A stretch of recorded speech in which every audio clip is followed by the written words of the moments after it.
Aqui, ó, canalha. Canalha.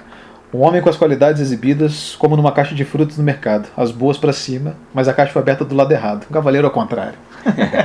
É bem o jeito dele de dizer que tudo são aparências e que a gente tem que ir atrás das aparências. Lê uma aí. O meu poema favorito aqui, o que eu mais gostei de traduzir, é esse Nação aqui. Nação. Tem a ver com o momento da política brasileira também aqui. Na verdade, o original é Commonwealth, né, que é uma comunidade, mas também tem o sentido de nação. Entidade administrativa operada por uma incalculável multidão de parasitas políticos, logicamente ativos, mas apenas fortuitamente eficientes. E daí vem o poeminha para ilustrar, né? Chegar ao congresso de nossa nação é ver indolente e faminto esquadrão, de pajens, adidos e outros engodos nomeados por pulhas e pagos por todos.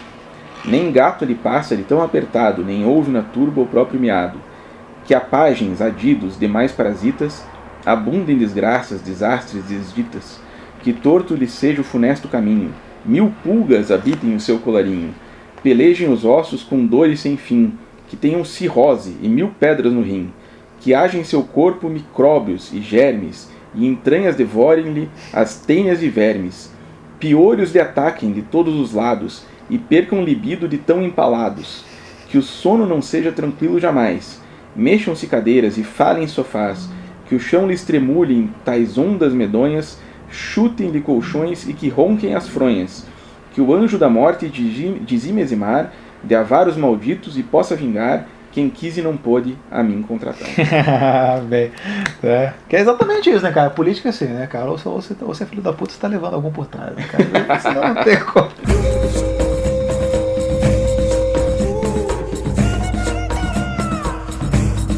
Olá a todos, amigos do Livrário, estamos hoje com mais uma entrevista. Nosso convidado de hoje, pela primeira vez aqui em casa, é ninguém menos que o Rogério Galindo. Aí, Rogério, beleza? Como é que você tá, cara?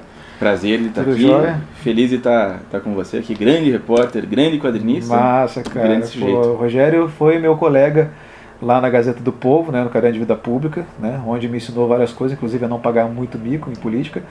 E né, para dispensa de apresentações para a galera que é mais entendida do assunto, mas em todo caso é the newest and hottest translator in town. Então, o Rogério é tradutor e traduziu mais recentemente pela Companhia das Letras A Conexão Bela Rosa do Sol Belou, os Romanov, pela Planeta o Tarântula do Bob Dylan e o livro que a gente vai falar hoje, O Dicionário do Diabo, Ambrose Bierce, publicado pela Carambaia, nessa edição lindíssima que parece o livro negro de São Cipriano, assim, parece que você vai...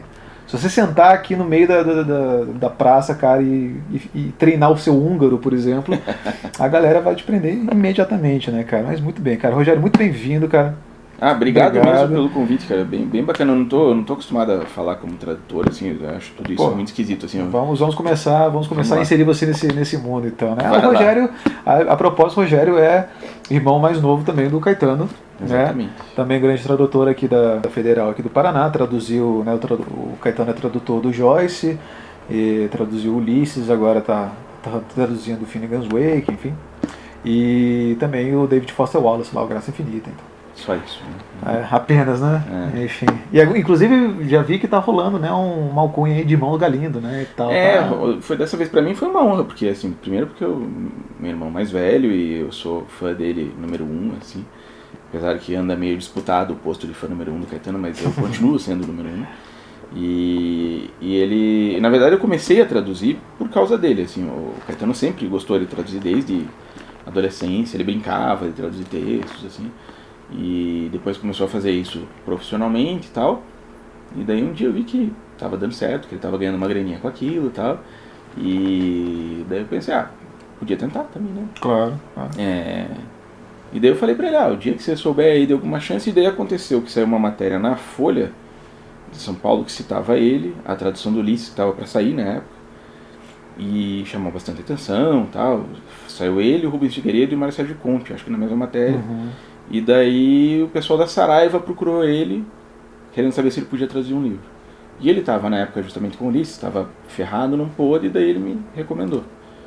E os caras da Saraiva me procuraram, daí comecei a trabalhar com eles, e daí que foi assim. E daí depois o Caetano também me apresentou pro André Conte, que na época era da Companhia das Letras. Saiu para fazer essa nova editora agora. Todavia, né? E o André daí me chamou para fazer o primeiro trabalho que eu fiz para a companhia, que foi uma biografia do Michael Jackson, E daí comecei a trabalhar com ele. Então, minha vida de tradutor sempre foi assim, seguindo os passos do Caetano. Assim, legal, legal. E então, pra mim, aparecer agora como Irmãos Galindo, assim, é uma puta de uma honra, porque na verdade ele é muito maior, muito mais importante. Assim, eu tô começando esse caminho. Tipo Irmãos Campos, Irmãos Cohen, Irmãos Taviani e tal. Taviani. Massa pra caramba. Vamos falar um pouquinho sobre o Dicionário do Diabo aqui do Ambroso Bissi. Esse dicionário é uma coletânea de verbetes que o Ambroso Bissi, que é um jornalista, né, parece que do começo do século XX, né, final do 19, começo do 20. Final do 19, começo do 20. Juntou aí ao longo dos anos e compilou aí, né, parece que tem várias edições dele, e aí essa aqui é uma edição, parece que já tinha edições antigas aqui em português. E essa daqui agora é a primeira que tem, inclusive, os poemas que ele fazia, assim, né? Ele fazia, um cara, ele era jornalista, mas no sentido antigo da palavra jornalista. Era um cara que escrevia para jornal, né? Não era o que a gente imagina hoje como um jornalista, que é um repórter profissional, que fez um curso de jornalismo. Isso não existia, né? Então ele é um cara que foi contratado pelo Hearst para fazer uma coluna no jornal, e na coluna ele escrevia de tudo, sobre política, sobre a cidade, etc. E no fim da coluna ele inventou uma seçãozinha que chamava Dicionário do Diabo, em que ele fazia uma definição de uma palavra, mas lógico que a definição não era uma definição de dicionário, era uma gracinha, tal, e normalmente assim, já com esse estilo ferino dele, esse estilo dele de cutucar a ferida, né, que sempre foi o que ele quis fazer. E daí depois começou a fazer sucesso, ele começou a juntar centenas ao longo do tempo, aí começaram a sair edições. A primeira dele, ele não gostou, não aprovou, e depois, quando ele morreu, que ele sumiu, na verdade, ele não morreu, né? Ele desapareceu no meio da Revolução Mexicana, ninguém sabe o que aconteceu com ele. E daí começaram a fazer edições, que acabou ficando essa versão clássica, digamos assim, que são 990 verbetes, acho. E daí ficou meio que essa versão canônica, assim, que passou a ser traduzida, e no Brasil tinha 2 traduções, uma bem ruim dos anos 50 e uma bem boa dos anos 90. Mas aí a Carambaia, que é essa editora que faz esses livros bonitos de luxo para parecer que você fala húngaro, assim, resolveu fazer pela primeira vez uma edição com os poemas, né? Os poemas e as histórias, porque às vezes ele ilustra o verbete com uma historinha, um conto, um mini conto, um poema. E essa é a primeira edição daí completa mesmo, em português. Eu fiquei feliz deles me chamarem. Niilista. Russo que nega a existência de qualquer coisa que não seja Tolstói. O líder da escola é Tolstói. O Caetano já falou que quando foi anunciado, o Caetano falou que esse é um texto que vocês já gostam assim, desde muito tempo, assim, vocês já conheciam algumas coisas. Como é que foi teu primeiro contato com a obra do Bissi? Quando a gente era menino, assim, a gente ia pra praia, meu pai comprava livro pra gente levar pra praia, né? E lembro que um ano ele comprou O Melhor do Bom Humor, do Rui Castro. Se não me engano, era da Companhia das Letras, lá no começo da companhia, mas não tenho certeza. E daí era uma série de frases irônicas, tal, de vários autores. E um dos caras que mais aparecia lá era o Bissi, junto com o Mencken, junto com o Oscar Wilde. E tinha o Ambroso Bissi, eu lembro que chamou a atenção, as frases dele chamaram a nossa atenção, porque eram realmente muito, além de muito bem escritas, eram ferozes, né? E daí a gente ficou com esse cara na cabeça, a gente de vez em quando esbarrava nele, assim. Mas assim, eu fui ler o livro de cabo a rabo mesmo agora pra fazer a tradução em 2016, né? O Ricardo juntou o Bissi, o Mencken, juntou uma galera jornalista que tinha papas na língua, assim. Tinha de tudo ali, Voltaire, Rousseau, até chegar nos mais contemporâneos, Nelson Rodrigues, né? Isso era uma outra coisa que eu queria falar contigo, porque assim, esse livro que está sendo tá ganhando o epíteto de um clássico do humor americano e tal, o que não deixa de ser, porque a gente percebe aqui, lendo ele, que ele tem uma certa verve propensa a um sarcasmo e a um ataque direto a grandes instituições, a grandes figuras, enfim, que é um pouco do resquício do humor francês, e um pouco do inglês também, mas mais o francês, que os Estados Unidos importou, e que graças a essa ampla aceitação dos americanos por esse tipo de humor, a gente acabou adotando também esse nosso humor satírico que a gente faz aqui no Brasil, televisão, Cacete Planeta, etc. Né? Então, de Bissi até Cacete Planeta, a gente meio que se entende. Essa relação do jornalismo, cara, com esse ataque, assim, você acha que isso passa um pouco pela visão de mundo do jornalista, assim, eventualmente? O jornalista é pago para duvidar, né? A gente sempre tem que questionar tudo, faz parte da função, né? Você está ali não para aceitar o que o político te diz, aceitar o que o não só o político, né, mas o economista, o empresário, o ator, te dizem, mas você está ali para questionar isso, para descobrir a verdade. Para descobrir a verdade, você não pode aceitar as coisas simplesmente como elas se apresentam e como te dizem que elas são. Você tem que ir atrás, tal. E o trabalho do Bice e do humor em geral tem um pouco disso, né, de esse tipo de humor, pelo menos, de você ir atrás de uma coisa que não está tão aparente, assim. Quando a gente fala que um escritor é irreverente, né, e até essa palavra, o Caetano sempre fala isso, que essa palavra é mal usada, né, porque a gente fala irreverente para qualquer coisa que é engraçado, mas na verdade é um cara que não tem reverência por nada, que tenta descobrir a verdade, independente de qual tabu ele tenha que tentar derrubar, né. E isso parece que é o trabalho dele, é aquilo de realmente de botar o dedo na ferida, assim. Se ele tiver que mexer com religião para fazer isso, ele vai mexer com religião. Se tiver que mexer com algum outro tipo de credo, né, que não existe só credo religioso, né, ele vai mexer nisso. Não pela gracinha em si, não é para dizer que a moça que doa leite é uma vaca. Isso é uma piada boba, assim. Não é só você ser ofensivo, é você fazer ofensa em nome de algo maior, de você descobrir uma verdade por trás daquilo, de tentar dar uma olhada no verbete cínico aí, se você conseguir. Assim. O verbete cínico é mais ou menos o que ele está tentando dizer sobre o que é a função dele, pelo menos é como eu entendo. Que cínico, um canalha cuja visão defeituosa vê as coisas como elas são, não como devem ser. Daí o costume do siciliano de arrancar os olhos do cínico para melhorar sua visão. Exato. A ideia dele era essa, assim, de ser esse cínico, de ser esse sujeito que não se prende à visão comum. Se ele precisar fazer uma crítica mais feroz, ele faz, mas não a crítica pela crítica, é a crítica pela descoberta de alguma coisa que as pessoas, na opinião dele, precisavam ver, que estava na cara delas, mas elas não viam.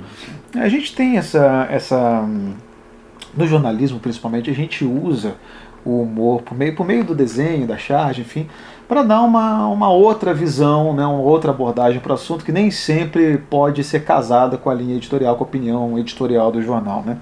E a gente está tendo agora, principalmente nos Estados Unidos, esses humoristas comentaristas de notícias, né, o Oliver, o Colbert, enfim, né, o Bill Maher, que sempre estão promovendo debates, mas nunca estão abrindo mão desse deboche, desse sarcasmo e dessa acusação muito, sei lá, muito incisiva que eles fazem em certas instituições cujas pessoas até ainda tentam dar uma respeitada por causa de tradição, por causa disso, assim.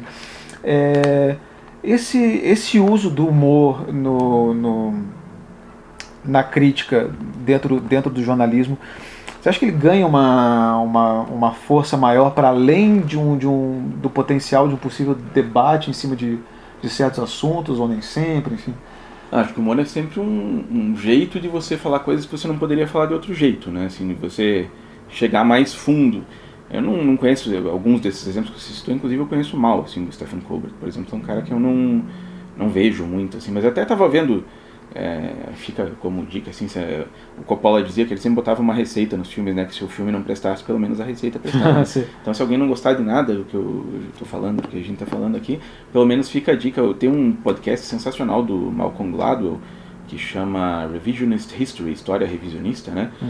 E o último episódio da série chama O Paradoxo da Sátira.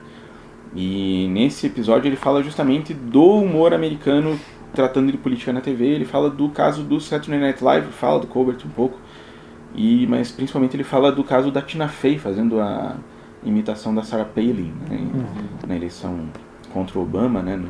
E ele vê um problema naquilo, porque ele diz que muitas vezes o humor televisivo americano não é irreverente, justamente, assim, ele está fazendo aquele humor pelo humor, ou seja, na opinião dele, né? Então ele está dizendo que, por exemplo, a Tina Fey fazia toda aquela brincadeira com a Sarah Palin, mas um dia eles chamaram a Sarah Palin para participar do Saturday Night Live. E ela fez ou seja, eles estavam, na verdade, eles não tinham nada tão contra ela, eles estavam meio que no mesmo... É uma coisa que o Bruce Beatty jamais faria, me parece. Por exemplo, ele era contratado no Hearst e ele detonava o Hearst no jornal. O Cidadão Kane, né? Exatamente. Assim, ele, até a história que eu escolhi para fazer a apresentação ali é um caso de um mega empresário, e ele foi lá e denunciou o empresário por fazer um contrato fraudulento com o governo, assim. Então, assim, ele estava fazendo uma coisa muito mais radical, assim. Quando a gente diz que ele é irreverente a ponto de destruir tudo e destruir inclusive a carreira dele próprio em nome daquilo que ele está fazendo. Ou seja, ele está muito mais interessado em ir a fundo do que em ser uma celebridade, do que em construir um nome para ele próprio. É um cara meio autodestrutivo até, assim. Como eu acho que o bom satirista tem que ser, assim. Apesar de que tem exemplos em contrário, né? O Voltaire, por exemplo, era um bom vivan, assim, mas o Bierce não, ele é um sujeito, assim, irascível e tem a impressão, inclusive, que devia ser intratável, assim, porque ele é um sujeito que ele não tá nem aí pra opinião de ninguém, me parece. Fala, voltar um pouquinho para tua trajetória de tradutor. A gente estava falando, até estava brincando que você já traduziu ficção, né? Não ficção com o professor Romanov, traduziu alguns trechos de poema, inclusive os poemas que estão aqui, e traduziu dicionário, né? Acho que você é um dos primeiros tradutores de dicionário da história da humanidade, porque, pô, ninguém traduz dicionário, assim. E além de você traduzir o dicionário, e isso, claro que vai acarretar em você transformar o dicionário em outro dicionário, porque as ordens dos verbetes vão mudar, enfim, né? E as definições também, mas principalmente a tradução do texto de humor, assim, você sente que existe uma certa diferença ali. A gente sempre discute isso, né, da tradução domesticadora contra a tradução estrangeirizante. E o texto de humor se encaixa onde aí nesse sentido, cara? Cara, eu acho que o Woody Allen tem uma frase que ele diz que numa boa piada, assim, se você tirar uma palavra do lugar, ela perde a graça, né? Então tem que ser muito cuidadoso, assim, e às vezes você tem que fazer, como você estava falando, né? Tem o espírito e tem a letra, né? Em humor, assim, eu tenho que estar muito mais preocupado, acho que com o espírito da frase do que com a letra. Às vezes você tem que trocar cachorro por gato para a frase funcionar, assim, sabe? Então, no caso dele ali, por exemplo, é importante você entender o que o cara queria com aquilo. Às vezes é mais importante isso do que a literalidade, assim. E tem que ter ritmo, assim, você tem que ter... Tem que saber ter o ritmo da piadinha. Apesar de que no caso dele não são punchlines, né? Não é... Sim. Mas você não pode fazer o negócio ficar frouxo demais, por exemplo. Tem que ter... O texto dele é muito denso, assim. Ele faz um negócio que outra pessoa escreveria em 10 linhas, ele escreve em 3, assim. E você não pode deixar perder isso, assim. Então é um ritmo diferente, assim. E agora... E tem o diabo da poesia dele também, assim, né? Que é engraçado, porque ele era totalmente contra convenções no resto, mas os poemas dele são super convencionais, assim. Então você tem que cuidar com métrica, com rima, etc., assim, de um jeito que no Dylan, por exemplo, não tem, né? Dicionário no final, né? Maligno instrumento literário para limitar o crescimento de um idioma e torná-lo duro e inelástico. O Dicionário, contudo, é uma obra muito útil.